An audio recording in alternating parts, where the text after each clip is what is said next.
তাদের এখানে অভিযান নামক একটা গল্প বানিয়ে অভিযান পরিচালনা করেন। পরবর্তীতে মোটা অর্থের বিনিময়ে তারা তাদের সাথে লিয়াজু করে করছেন। আমাদের কাছে তথ্য আছে, মাদকদ্রব্য নিয়ন্ত্রণ কমিশনের উত্তর কার্যালয়ের উপপরিচালক শামীম আহমেদ এই ঘটনাগুলোর সাথে সরাসরি সম্পৃক্ত। তিনি একজন আওয়ামী লীগের দালাল, স্বৈরাচার আমলে তিনি মাদকদ্রব্য নিয়ন্ত্রণ কমিশনের গুরুত্বপূর্ণ পদে ছিলেন। তিনি মাদক ব্যবসায়ীদেরকে সরাসরি সহযোগিতা করেছেন, এখনো তা করে যাচ্ছেন। আমরা আমাদের এই বাংলায় কোনো মাদক ব্যবসায়ীদের ঠাঁই হতে দিব না। এই বাংলা হবে পরিপূর্ণ মাদক মুক্ত। এই আমাদের শিশু কিশোরেরা মাদকের সাথে জড়িত হয়ে ইতিমধ্যে ধ্বংস হয়ে যাচ্ছে।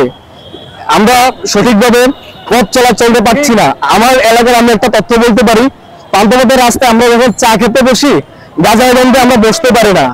এগুলো প্রশাসন দেখেও মনে হচ্ছে না দেখে ভান করে আছেন।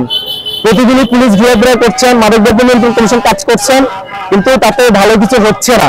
মাদকদ্রব্য নিয়ন্ত্রণ অধিদপ্তরের মহাপরিচালকের দৃষ্টি আকর্ষণ করছি, আপনাদের যত স্টাফ রয়েছে পরবর্তী সময়ে সকলের অর্থের হিসেব জনগণের সামনে প্রকাশ করবেন গণমাধ্যমের মাধ্যমে, এবং আপনাদের যতগুলি স্টাফ মাদক ব্যবসায়ীদের সাথে সরাসরি সম্পৃক্ত, তাদের মধ্যে প্রধান হচ্ছেন এই উত্তর কার্যালয়ের শামীম আহমেদ উপপরিচালক।